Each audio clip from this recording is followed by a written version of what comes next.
Hello everyone and welcome to the Mo Talk Show where money matters. I'm your host Mo Shehu, and throughout the season we'll be helping young professionals and entrepreneurs make better money decisions. In this episode, we'll dive into what you need to know when walking into a salary negotiation to maximize your compensation. Our guest expert is in studio with us to help us unpack this topic. But before we meet our guest, go ahead and like, subscribe, and follow us online at the Mo Talk Show ZA across all social media platforms. For many people, their income growth is directly tied to their salary. How they negotiate their salary, both before they get the job and after they're already in it, will determine whether they're able to keep up with life's rising costs. But with many disparities in salary earnings across roles, races, places, and genders, how can one maximize their compensation in the workplace? What mentalities are harmful or helpful to the negotiation process? And what other elements of a pay package should one keep in mind when negotiating? To answer these questions, we brought in a recruitment expert to tell us how to navigate the complexities of salary negotiations. To help us unpack this topic, help me welcome Boitumelo Mothibeli, founder of Diphetogo Recruitment Consulting and someone who has helped dozens of candidates find employment across different sectors. Boitumelo, thank you so much for making the time to speak to us today. Firstly, how are you feeling? I'm good. Thanks, Anian. I'm doing fantastic. So let's start off with an easy scenario. You're walking into a salary negotiation. What's the most effective mindset to walk in with to ensure success? It's very important that when you want to negotiate salaries or a salary, you have the confidence in terms of the duties and responsibilities that you do at work. So negotiating higher salaries is based on the work that you do, right? And also to be remunerated in a very proper way. So, most people tend to think of salary negotiations in terms of get more money. What else should they really be considering in these negotiations? It's not about getting the money. It's about you knowing the job title that you're doing, the requirements of the work, and also the duties and responsibilities. It's not about money at all. So say a candidate is being underpaid at their current company. What's the best way to bring up such a sensitive topic with management? It's very important that you speak to the HR, right? The human resources, and also the management. It depends on the scenario of the work environment. You need to lay out to them about you being underpaid and what the market is actually offering at that time. Is there a specific guideline as to how often one can request a salary review when they work for a company? Yes, you've got companies like Career Junction, IT Web, that actually gives a guideline and stipulates what is the market offering. So people can actually work, they can go and look at this website and have a guideline of what the market is offering.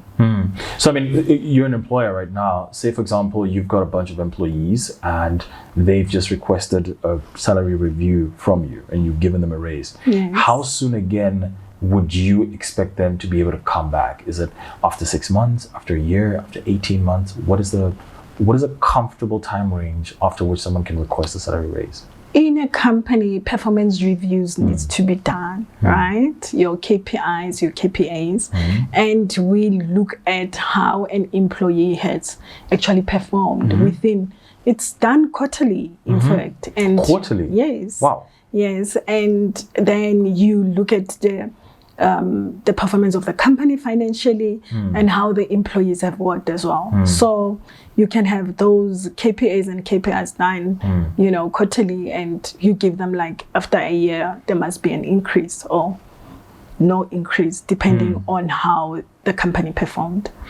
Just very quickly, based on that point, do you think that employees at companies are entitled to a raise that at least beats inflation every year? Yes, they are entitled. It depends on the company's performance, right? We are in different industries. Like you'll find a company in IT, and they're doing very well based on what the market is offering at the present moment. But you still have industries in sales and marketing. Let's say alcohol industry. There was COVID, and they had a very huge impact. A rough year because of COVID-19. And I think it depends on the industry. And so when employees now walk into these salary negotiations, what's a common mistake they usually make that tanks their success rates? They always compare themselves with people that are skilled more than them. Like obviously in a market environment or working environment, you'll get people that are skilled, like in terms of years. And if you've got 1 year experience or 2 years experience in the working environment, you cannot compare yourself with someone who has been there for 10 years. So comparison is a killer of your chances of ever getting anything. And again, just very quickly based on that point, do you think it's appropriate for employees to come in with information from websites like PayScale, for example, and say that, look, in this industry within South Africa, here's how much people are being paid. I want to be paid that much. Does that usually endear them to their employers who are in charge of those salary raises, or is it not a good look? I think it is also important to have knowledge and information. Yes, having knowledge from PayScale, and giving that information to your employer, it's good. But also you still need to understand the environment that you're working in. You cannot compare, apples with oranges. And, within companies themselves, do you think that salary information is something that should be transparent and shared with all employees? Or are you adamant that salary information is something that should remain private and confidential? For me, I believe transparency in a work environment is good. We look at the public sector, everyone knows how much they are earning because it's salary bands. But within the private sector, salaries are private and confidential. I think for me, transparency is very important because it can actually give the confidence for employees to work harder, right? And like we all earning the same salary. And if you compare yourself with the other person, you say, I actually want to reach that, level. I think transparency is good in a work environment. Especially, when it comes to like pay disparities within companies. So say, for example, you work in an industry where men are typically paid more money than women for doing the same job. I think transparency in that regard would allow for management to equalize salary pay across the board and also uncover, pay disparities. I think that's something that should definitely be implemented. It should be looked at. Yes, it should be looked at. So then, what are the factors that make companies not want to do that? If it seems like such a no-brainer, so what's keeping them from doing that? I think companies are not well informed, they're not knowledgeable, and you should find like companies like Diphetogo Consulting, schooling and educating companies who doesn't have a lot of information in terms of gender inequality, in terms of like different pay scale. So, this question, your answer to it might be a little bit biased, but do you feel that candidates should give recruiters their pay slip information? Firstly, is that legal? And secondly, what options does a candidate have if they maybe don't want to be judged based on the perceptibly low salary that another company paid them? We spoke about transparency. Why can't we give our pay slips and we share information? I think with regards to giving our pay slips, we're saying it's private and confidential. But I think for me, it's also a guideline, for me to know where you're at and which we can assist you to earn more. It's not like, it doesn't mean that when you earn a certain amount of money, we're going to limit you to be there. I think it's good for us to know how much you're earning and so that we can assist you to earn more. Yeah, but then does that information apply in reverse? So are candidates allowed to ask recruiters, or should they be encouraged to ask recruiters what is the allocated budget for this particular role? Yes, you are allowed. When we do when you engage with clients, that is the first question that you ask the client. Do you have the budget? What is your budget? But then it is very important when you also pre-screen your candidates or you talk to your candidates, you make sure that you communicate that to them, that there's a budget in place. They will be able to pay you, an amount that you definitely supposed to earn. So, every industry has its own pet peeves. Every professional has their pet peeves. What is your pet peeve as a recruiter? What's the one thing that it rubs you the wrong way or ticks you off about either working with candidates or working with clients that you wish both parties would know to make interactions smoother? If you work with the clients, right? Clients, they will come back and say, we really want to close off this position as quick as possible. And when you communicate to candidates and candidates, we speed up the process, you ask documents, you submit to clients, and clients takes long to give feedback. So it is a bit demoralizing to candidates that you actually communicated that the client wants to close off positions quickly, but they're taking time. And on the candidate side, my pet peeves is when they don't want to disclose their salaries, and they feel that they don't even want to give us like a working range. Exactly, so it becomes difficult for one to actually do the work.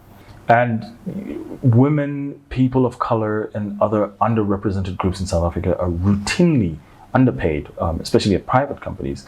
So what steps can companies take to redress this inequality? Companies need to educate women more, and they need to consider women in terms of management positions. There's so many campaigns that are being done in different private sectors where they promote women, and also in terms of salary scale where women needs to be in senior positions and earn more money. And then from the candidate side, the women and the underrepresented groups or previously disadvantaged groups, what can they do to ensure that they get the compensation they deserve?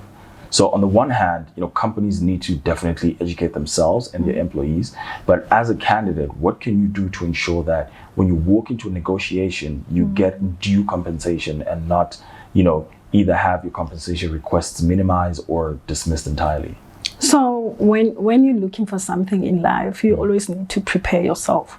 Make sure that when you communicate and you engage with people that like you're looking for higher salaries or you're looking for employment, you are eligible, you are confident, you also meet the requirements, for the role that you're looking for. So know what you bring into the table, yes, and be prepared to ask for what you feel you're worth for that role. Yes. Let's get a little bit meta for a second. So looking at the recruitment industry itself, have you noticed or observed any particularly striking disparities in pay scales across races, places, roles, and genders?